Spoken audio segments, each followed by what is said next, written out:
Hi, today I'm here with my friend Bethany, and I'm here to actually talk about a very moving story. Bethany and I first met a little less than a year ago when she had just moved here to San Antonio. We were both part of an organization, a Bible study, and an organization called Side by Side.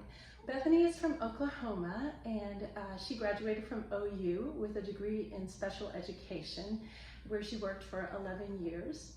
And she has been married to her husband Clay for 8 years, and they have a 3-year-old son named Jack. When Bethany and I first met, she had recently discovered that she was pregnant, but she quickly found out that the baby had a condition called Trisomy 18. And I'll let Bethany explain more about that, but that's a condition in which the baby is unable to sustain life outside the womb for very long at all. Since in our Bible study, we are studying the book of Jeremiah, and Jeremiah chapter 1, it's made very clear how God sustains, plans, and has purpose for life, even before the sperm and the egg come together and form a zygote, as he tells us in Jeremiah 1:5, that he knows the purposes that he has for every single life. What struck me about Clay and Bethany and their journey is that they chose to keep her. And to me, this is a clear testimony that they also valued the life that God created within the womb.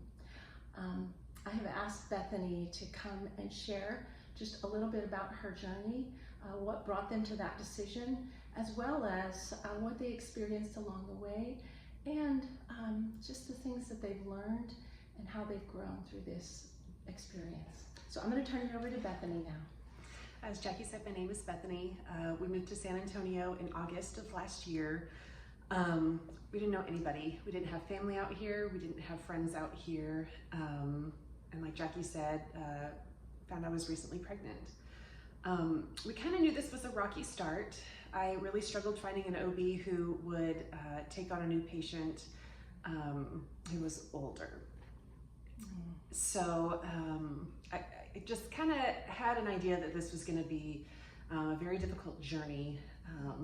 I just didn't know to what extent. We finally found a doctor who was willing to take me on. In my first ultrasound, I was about 12 weeks, and they found a lot of things that kind of go alongside chromosomal anomalies. So I took a blood test, found out that it was a very high likelihood of trisomy 18. Okay, so we all know somebody with Down syndrome. That is a trisomy as well. It's a trisomy of the 21st chromosome. We know that people with Down syndrome live very long, happy, successful lives. Trisomy 18 is more rare, happens in maybe 1 out of every 2,000 babies, and it is the most fatal of the trisomies. Later I learned that maybe 95% of these babies will make it to term, and of that 5% that do, 50% of those will be born alive or not. So of course our doctor gave us the option. She would help us find somewhere to terminate, or we could choose to continue with the pregnancy, knowing our daughter wouldn't have a long life. We went home. Of course, we considered every option. And my husband and I just couldn't picture anything else other than being in that hospital room and meeting our daughter. And, you know, there really wasn't anything political about it. There really wasn't anything religious about it. It was just like, if we have a shot at meeting our daughter, we're going to do whatever it takes. And we had faith, because we had such a clear vision of what that looked like. We had faith that that's what was going to happen. You know, and we had the financial ability to take on all the extra appointments. I wasn't working, so I had the time to take on the extra appointments. But what we didn't have was local community. So I went to Bible study with Jackie. I also attended Mentor Moms here at Oak Hills, and MOPS, which is another mom organization. And I showed up and I said, hi, my name is Bethany and I'm pregnant with a baby that's not going to survive and I need help. And I tell you what, that is the best way to find people who are going to say, okay, let's do this, you know, with both fear and compassion in their eyes, saying, we're doing this. So very quickly we were able to find community, helped in whatever way they could, be it help watch our son while I went to appointments, or bring us meals, and just be with us and pray with us. So we knew that in the womb was the safest place for Summer. We knew that that's where she was safest, and every decision that we made was out of protection to do everything we could that would give her the best chance of meeting her alive. There were even some tests that we turned down that had maybe a 1% chance of miscarriage, because that just still felt too high to us, and really didn't change the outcome of plans moving forward. And throughout the pregnancy, I just really had to develop this mental fortitude and dig deep and keep moving forward. I still had to be a present parent for my son. I still had to walk through the anticipatory grief, the anxiety that all of it brought. Every appointment was scary, in the beginning. Spontaneous miscarriage is very common in the first and third trimesters. So in the beginning, every appointment was, are we going to hear a heartbeat? And then as the weeks went on, just seeing her unique body, what was developing, what was not developing, and just what made her uniquely her. Of course, also with pregnancy comes people who are very excited to see a pregnant woman. It came with all of the, oh, congratulations, you must be so excited. Oh, you're having a girl, one of each, how wonderful. Oh, two is trouble. Must have been very hard. It was very hard navigating those situations, kind of knowing when was an appropriate time to maybe share, and maybe when was an appropriate time just to say, we're blessed. And, another thing that was really difficult throughout the pregnancy too was just knowing how and what to pray for. I knew, I just knew that complete healing wasn't a part of her story. You all of a sudden don't just have 3 chromosomes turned to 2. So I really struggled with knowing what to pray for. And that's where that community that I met at the Bible studies, and even community back home, was really key in praying for us, praying on our behalf. When we didn't know what to pray for or how to pray, we had people praying for us and doing that for us. And what a gift that is. What a gift that is to be in a community of believers who just, again, step up for you. So what did you learn? Tell us about your experience when you held her in your arms. Okay, well, I'm going to talk about the operating room. Okay. The scariest moment of my life. We had no idea what she was capable of. One thing that I had prayed for throughout the pregnancy was that decisions were taken from us, so I didn't have to carry the what ifs. What if we had made this decision? Would she have had a better outcome? And so one thing that was made, a decision that was made for us, was to have a C-section. And she was born alive. She was born alive, and that's a moment I will forever just have seared in my memory, of just the relief and the joy of seeing her alive. Our medical team quickly took her, wrapped her up, set her on my chest, and said, we don't know how much time she has. And so my husband and I very quickly knew that we have the most beautiful opportunity right now to show her as much love and as much care as we can for as long as she'll give us. We got to share an hour of life with her, and it was one of those times where that hour felt like many. We got to do so much in that hour. We got to hold her, to cuddle her, to kiss her, to tell her how much we loved her.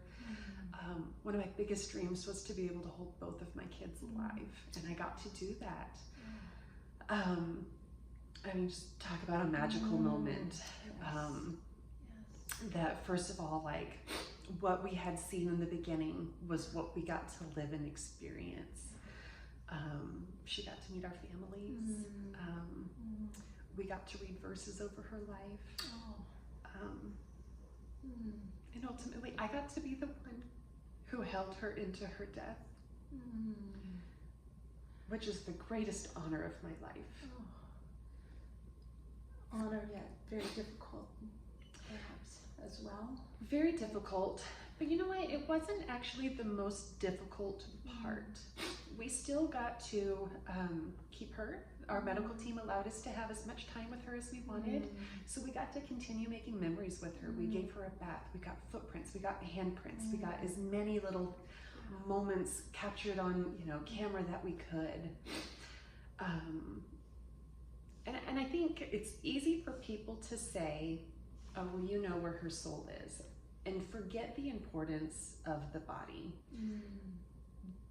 The body is what we got to hold. It's her face I got to memorize. It's, you know, her physical being, you know. We were made, we were created as physical beings. Absolutely. How we live on this earth. Absolutely. We can't separate our soul from our physical bodies. That's who we are. The hardest time was actually when we told the nurses, okay, you can take her. And they set her down in the little plastic little crib that they have for them, and they carried her away. And we had to continue staying in the hospital without her.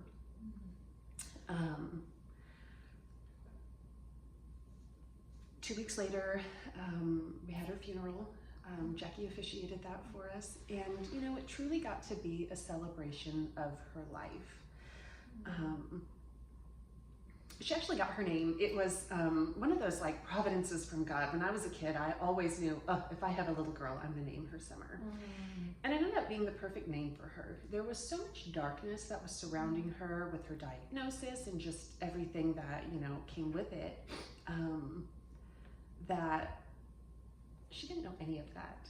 She was perfect exactly the way she was. She was exactly how God wanted her to be. And to us, she was just a little sunshine in all of that darkness, you know. And so Summer was just the perfect name for her. And so at her funeral, a song that we sang to her always was "You Are My Sunshine." Jackie led us in that at the funeral. We got to introduce her to our friends, like from out of town, and friends that we've met in town. And I think a lot of moms can relate that is one of the most beautiful things, is to get to show off your baby to your friends. So it's like we still got those moments. So looking back now, I see that you're thankful that you had that time with Summer, and that did you ever doubt that there was a purpose for her life, or what were some things that you experienced in your relationship with the Lord regarding Summer, the gift of Summer? So I know a lot of people assumed that I was going to be mad at God. I wasn't. I understand that these things happen. I understand that this is just part of the fall of man. And I came to just be so grateful and so honored that this was a life I got to carry, I got to protect, and just understanding that my motherhood is stewarding the life of my son here on earth, and also continuing to tell the story of my daughter, stewarding her life even though she's in the heavens. It's really made me rethink heaven, rethink death. I think a lot of the times it can just be like, oh man, heaven is nice, that's great. But to know that there's somebody significant waiting for you, And to know that you will get an eternity with that person It's a life changer in various perspective. is a life changer. Yeah. And so, you know, and one thing I've learned too through this is just, I think we can all attest that motherhood is a give. It's giving, it's giving, it's giving. When you don't think you can give anymore, you got to keep giving. And the way that I experienced that was I had to give my daughter back to the Lord. Knowing that that's okay. If there's one person that's better at taking care of my child than me, it's Jesus. And having the confidence that where she is, I will be too. Oh, Bethany, thank you so much for sharing this journey of your life with us. Yes. I know I have been very touched to walk alongside you and see how the Lord and His presence has been with you. Yeah. And I hope that you also will be very thankful for the opportunity to hear Bethany's story. God bless you all.